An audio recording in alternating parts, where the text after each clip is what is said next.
Naawa. Nakita po namin. Naawa ka ma? Oo. Wala. Isa si Joy ma? Oo. Ha? Oo. Baba ako. Tawagin.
Samahan ko kaya mag-jogging.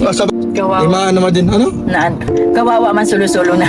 Naaawa lang ako kasi. Habang maaga pa nalaman niya yung kung anong totoo. Magkakahanap pa yan si Joy ng mas mahigit na darating din yung para sa kanya talaga.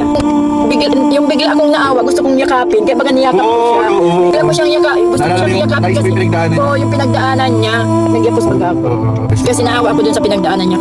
Alam mo na mahirap magsalita. Ayan, mega love shout out. Ang ating mata namumula. Ako, may napanood kasi akong video. Yan. Kay Kuya Jens at ang kanyang mama. At yun ang daan na nila na itong si Joy ay nagja-jogging. So guys, pakiclick naman po muna ng thumbs up. Baka meron din po gusto mag-click ng bell button. Yung mga gusto lang po. Yung mga hindi pa nakaklik ng bell button. No? So, kagabi napanood ko na to. Hindi ko lang tinapos kasi antok na ako. So, binalikan ko kanina. Medyo, syempre, nanumbalik na naman yung sabihin na natin kirot. Alam nyo yun, tapos na yan, wala naman ang Kaya lang syempre, mag-reaction tayo dahil nakita natin na ito talagang may kababaang loob. Ang mama ni Kuya Jens, alam ko maraming umiyak, no? So, ang atin lang naman kasi ang naghahari sa ating puso, sabihin na natin yung awa. Naawa tayo kasi unang-una din nakita nila na nag-iisa si Joy na nagja-jogging at bilang ina, ito guys no, kung nanay nga ni Kuya Jens nasasaktan ay sino ba kaya ang hindi nasaktan? Siguro lalo na si Nanay Melda nasaktan. Kung tayo nga po yung nasasaktan at nandun yung awa, ay talagang yun na, no, ang hirap sa pakiramdam. Pero ganun pa man ay hindi naman tayo makakapag-reaction kung wala tayong nakikita ang ganitong video. Pero no, natutuwa ako sa nanay ni Kuya Jens na doon makikita ninyo mababa kanyang loob. Naawa siya kay John.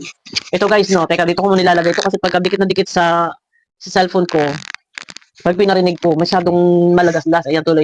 Naiyak tuloy ako kanina nang napanood ko kaya ang aking mata po ay ganyan. Ayun no, naawa daw siya, ayan no. Naawa. Nakita po namin. Naawa ka ma? Oo. Naawa daw si mga kalingap.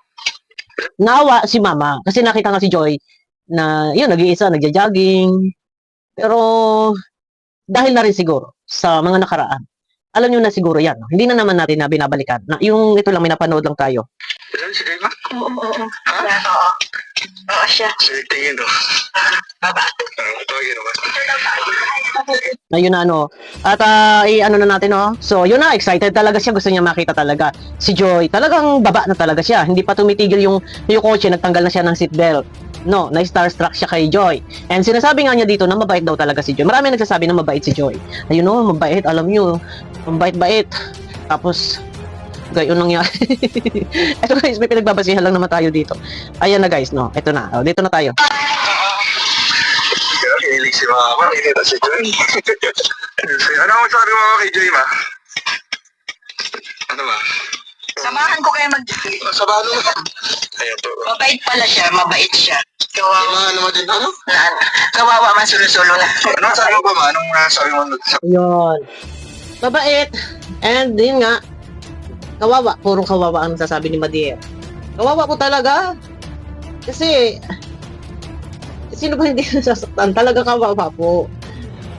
Yun nga, may nasabi din si mama dito, mahirap nang magsalita. Yung totoo po yun, mahirap po talaga magsalita. Minsan marami tayong gusto nating sabihin. Gusto nating mag-voice out. Pero mahirap po talaga magsalita. Pero kung sa kawawa, talagang naawa po ako. Dahil isa rin naman ako sa talagang hindi bumitaw. Ano po, kahit pa sabihing may team ako noon, sinakripisyo ko yun, bitawan yung team. Pero ibig sabihin, hindi nangangahulugan na bitaw ang aming pagsuporta kay Joy. Tuloy muna tayo guys, no? Ano sabi mo ba, ma? Anong sabi mo, napansin mo sa kanya, ma? Oh, naawa lang ako Uy, kasi. bakit mo? Solo lang. Pero okay lang kasi habang maaga pa nalaman niya yung kung anong totoo. Ay, grabe. Ayun. Unang-una, naawa si Madir kasi siyempre nag-iisa. Pero sa kabila ng lahat ng kanyang pag-iisang iyan, meron kasing mga pinagdaanan. No. Kung si Madir nga nasasaktan, si Joy pa kaya ang hindi masaktan? Yung nanay pa kaya ni Joy ang hindi masaktan? Tayo pa kaya ang hindi nasaktan?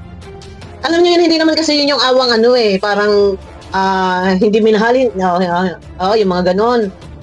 Niloko, hindi yun yung awa natin. Yung awang nararamdaman natin na parang, sabi ko nga sa inyo, hindi kasi nagtapat. Yun, agad. Hindi sa binabalikan natin, tayo nakamubo na. Tsaka, hindi naman tayo naghahabol.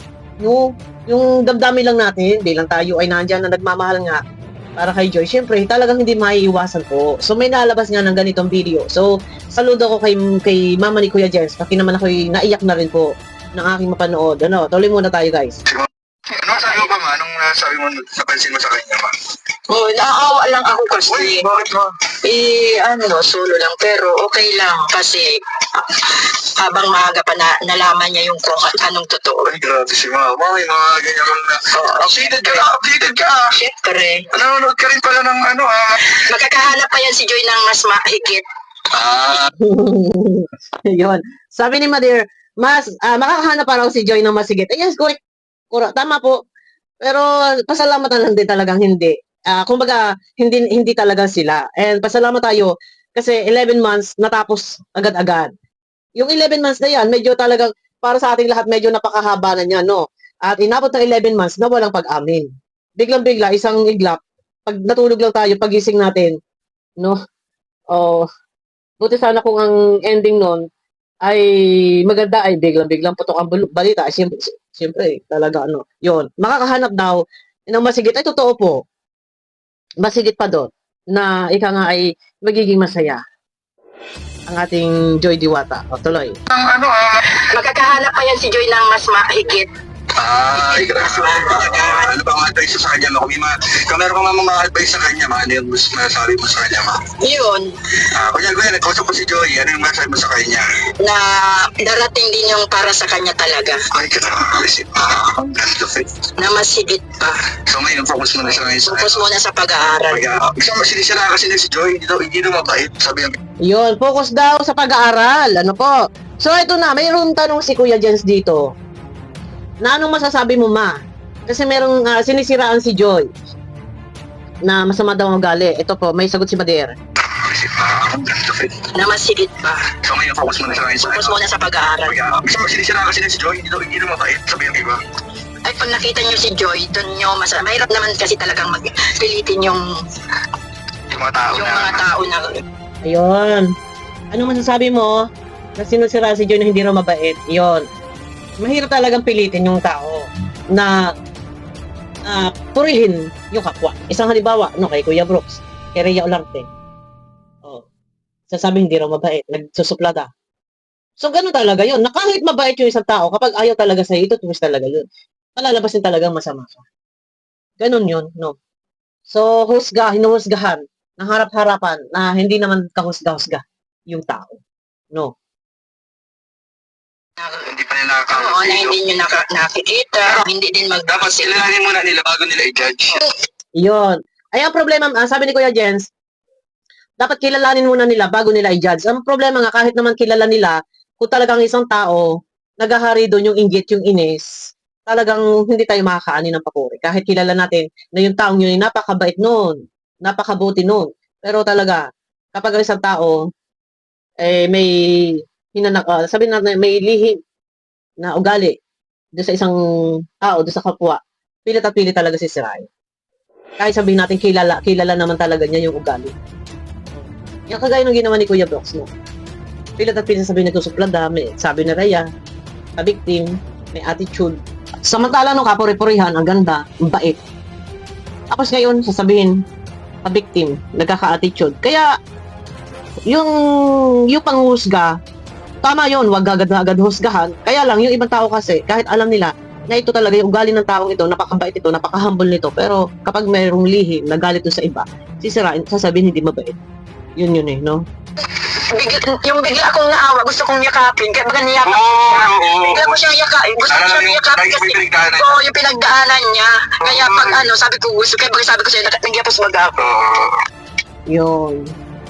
Kaya dali-dali lumabas si Madir ng sasakyan kasi gusto niya yakapin. Naawa siya kasi yung bagang pinagdaanan. Marami talaga ang nasaktan, marami ang lumuha. Kagaya ng napanood dito sa video ni Kuya Jens, mahaba to, kumuha lang ako ng part na ipanaririnig ko. Talagang doon, marami nagko-comment, talagang balik na naman yung sakit. Talagang masakit kung masakit. Nandun na naman eh, balik na naman eh. Kasi yung sakit kasi hindi kasi ganun kadali na maghihilom. Kaya kung minsan sabi na hayaan na lang, ignore na yan. Yes naman, ignore lang naman yun, hayaan na lang yun. Pero iba kasi yung pinaggagalingan ng sakit. Hindi sa panghihinayang or kung ano pa man. Yung pinanggagalingan ng sakit is awa. No, tapos yun nakita ni nanay, ni Madir na nag-iisa, no? Kasi naawa ako dun sa pinagdaanan niya kasi. Yun eh. Sabi ko sa inyo. Kung si mama ni Kuya Jen sasaktan, tayo pa kaya yung hindi masaktan? Yung mga araw-gabi na wala nang humpay, kaka-support, kaka-marathon, nandyan, walang humpay, syempre, mas masakit yun. Mas masakit kay Nanay Melda bilang nanay. Ay, mas masakit lalo kay Joy. Kaya si Joy, syempre, nalilibang lang yan, nagdi-jogging lang talaga niya. No? Kaya siguro kung mapapanood ni Joy itong video ni Kuya Jens, maiyak at maiyak. Pwede po tayo mag-reaction dito guys, kasi ito po ay scout ni Kuya Andy.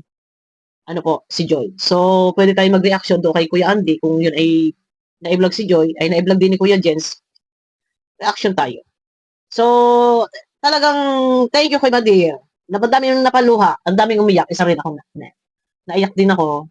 Yung awa kasi, iba kasi yung pinaghuhugutan natin ng kung bakit tayo naawa. Yun yung tanong eh. Bakit tayo naaawa? Diba? Kayo guys, pwede kayong mag-comment. Bakit ba kayo naawa?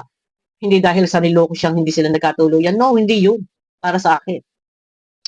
Yung sabihin natin, umabot ng 11 months. Tapos isang iglap, ganun-ganun wala. Hindi na agad umamin. Ito lang. Nababanggit ni Madir eh. Ayan, tuloy. Kasi naawa ako dun sa pinagdaanan niya kasi. Kasi, Mahirap. alam mo na. Alam mo na mahirap magsalita. Ay, grabe. Yun nga. Yun ang sabi ni Madir. Alam nyo, mahirap magsalita. Yun. Meron, kahit naman ako, sa part nating lahat, meron pa tayong mga gustong sabihin para ma-release natin yung lahat ng ating mga nasa kaloob-looban ng ating puso na may voice out natin, mailabas natin yung ating mga hinaing, pero hindi tayo pwede magsalita. Mahirap pong magsalita. Baka naman sabihin pa ulit-ulit tayo para sirang plaka. Kung ito man ay nare-reaction na natin, siyempre may mga pinaghuhugutan tayo ng video na lumalabas na ganito. Kagaya nung kay Rhea, niti-trigger nila ni Kuya Brooks, no? Ayun na, at napakabuti ni Madir, ng mama ni Kuya Jens, na namumutawi yung awa sa kapwa. At alam niya, siguro hindi lang dahil sa nag-iisang nagja-jogging si Joy. Siyempre, nandun din yung may mga pinagdaanan kasi. Kaya nga sabi ni nanay, ni Madir, awa lang siya. Kasi dahil sa mga pinagdaanan. No? At ramdam natin yun. Ramdam natin kung nawa si Madir kay Joy, kung kulang na nga lang kung gusto umiyak, iiyak No, talaga hindi natin maiiwasan. Ako nga habang sinachap-chap ko yung video, siyempre, nanunumbalik na naman yung ating mga emosyon na hindi naman dapat manumbalik. Pero normal kasi tayo, nakakaramdam tayo ng gano'n na pagkaawa. Pero ayun na guys, baka kung saan pa umabot ang ating pag-reaction na to. Yan, ako'y ang sarap magmahal ng mama ni Kuya Jens, mabait. Yung ibang mama dyan, aywan ko kung nasaktan din. Ay, naku, Diyos ko. Ay, Nanay Melda, nasaktan niya si Nanay Melda. Nakausap ko din yan noon nakaraan. Pero ganun pa man, ganun talaga ang buhay po. Na kailangan natin makaranas ng sakit para alam natin, matututo tayo. Sabi nga nila, may kasabihan na hindi puro tamis. Kailangan tikman mo rin yung pait para maintindihan mo kung anong pinagkaiba ng pait at tamis. So, bawal din naman pag sobrang tamis. Diabetes yung abutin mo dyan. Toxic, ganun. Ayun na guys, no? Ay, saludo ako sa mama ni Kuya Jets. Talagang mabait siya. Pagka mabait taglay, nandyan maawain, mapagmahal. Yeah. Kasama na dun yung maawain sa kapwa. Pagka maawain ka, mapagmahal ka. Ayun na, guys, no? Panoorin nyo kay Kuya Jens yung video. Na ano lang ako talaga. Ayun na, abangan nyo ako. Kalimutan na natin yung mga anong yan, ang atin lang naman ay talagang sa panahon ngayon talagang medyo mahirap pa din sa damdamin natin, no? Kaya mahirap kalimutan, markado din kasi. Ayun na guys, abangan nyo ako sa akin next video. Mega love shoutout po sa inyo lahat. Pakiclick naman po ng thumbs up.